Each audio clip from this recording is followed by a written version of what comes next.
Peace, everybody. Sweet Science Boxing Academy. We back with another video. Alright, man. So, I'm sure everybody done seen the video, the sparring video, the edited, chopped up version of the sparring video of Gervonta Davis and Devin Haney at the Mayweather gym. I see people saying it's been a long time coming. We finally got the tape and all that stuff, and it's only a 1 minute and 44-second video clip of Tank highlights, because when you look at it, that's all really is. It's just clips of Tank best moments in the sparring, from which I heard from numerous people saying that they was there, that the actual sparring was over 20-30 minutes. Some people said the sparring lasted about 40 minutes. And personally, I can dig it, because I used to be in the gym sparring 22 rounds straight. My coach used to be mad because he didn't want me keep sparring all the time, because he didn't want me in the ring doing all those rounds for nothing, especially if I didn't have no fight coming up. But it's just something that you do when you're a fighter. You just like being in the ring and you like getting it in, especially when you see yourself doing some good work. And with me, that's not even doghouse rules. So these guys were sparring 30-40 minutes straight, no breaks in between, none of that stuff. And at the end, Tank lost the sparring. Now, in this clip, was Tank going off on Devin? Yeah, he was being aggressive. He was moving forward. He caught him with some big shots. But I didn't see nothing that had Devin so wobbly to the point where his eyes was rolling in the back of his head and all that. You did see Adrian Broner jump in the ring and try to stop it in that little clip. But you also see Devin Haney looking at Broner like, what you doing? Because you got to think about it. At the time this sparring took place, Devin Haney was 16 years old and Tank was about 21, 22 years old. I think he was 21. So you got a 21-year-old man sparring a 16-year-old, and Tank was already pro at that time.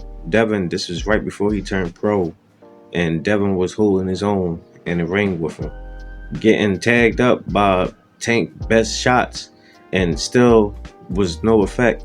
Because by the end, because we're not going to forget that, because that's real important, by the end of the sparring, Tank got stopped.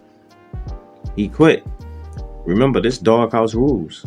And people was like to say, like Broner and Floyd was saying that Tank was out of shape and all that, when you can see Tank clearly was in shape. He didn't have a gut and everything. And y'all remember back then, Tank used to always blow up in between fights, be all fat and chunky, looking like he weighed about 160 or something. But he was nice in shape. Even Ellie Setback got a video of Tank in the locker room right before the sparring with Devin Haney at the Mayweather gym. Tank got his shirt off and everything, and you see how he looked. He was in shape.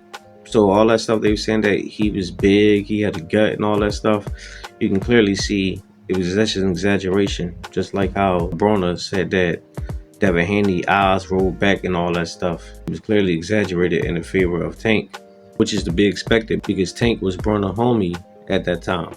So Ryan Garcia releasing this edited version really didn't do nothing but hype up the fight between Tank and Devin more. So in hindsight, Ryan actually just did a good thing.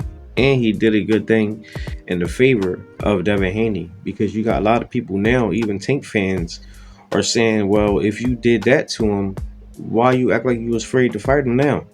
I see a lot of people saying stuff like that on Twitter, on Facebook, on Instagram, here on YouTube, even TikTok. Like, this stuff is going all across the world with it, and all across all social media platforms. And I think it's a beautiful thing. So in hindsight, it actually backfired if he was trying to discredit Devin Haney. Yeah, you got some people looking at it and laughing like, aha, Tank beat you up and stuff. But for the most part, people are saying what I'm saying, that he was 16 years old holding his own with a man. And not only that, is if you're going to release the tape, release the whole thing. Don't release a chopped up version, because you can clearly see where it was chopped up at. You can see the skips, and I counted them. It was over 10 times. You can see it. So I'm assuming out of the whole sparring match, those were Gervonta Tank Davis' best moments. So his best moments in this whole entire sparring session, which was over 30 minutes long, his added up to 1 minute and 44 seconds. That's actually pretty bad for Tank, to be honest with you. And not only that, but to get stopped by a 16-year-old when you're supposed to be this big monster. Because remember, Nate Jones and Bill Haney did win the money in the end. And Adrian Broner is on record saying that by the end he did end up paying Bill Haney. So it's a known fact that Tank actually did lose that sparring session. But like I said, casuals going to talk, and all it is just hyping up the fight even more between Dev and Tank. And Ryan Garcia, he used this as a good marketing tool to kind of hype up his fight even more too. So I guess that's a good thing for him.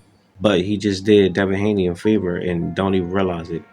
I'm sure if Devin does beat Ryan Garcia in his fight April the 20th, which I'm expecting him to do so, that once the negotiations start with Tank and Dev, more of that sparring session now is going to start coming out because the paint has already been peeled.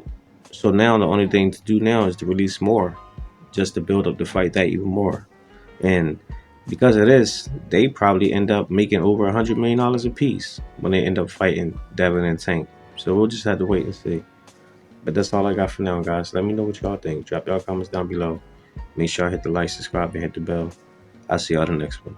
Peace.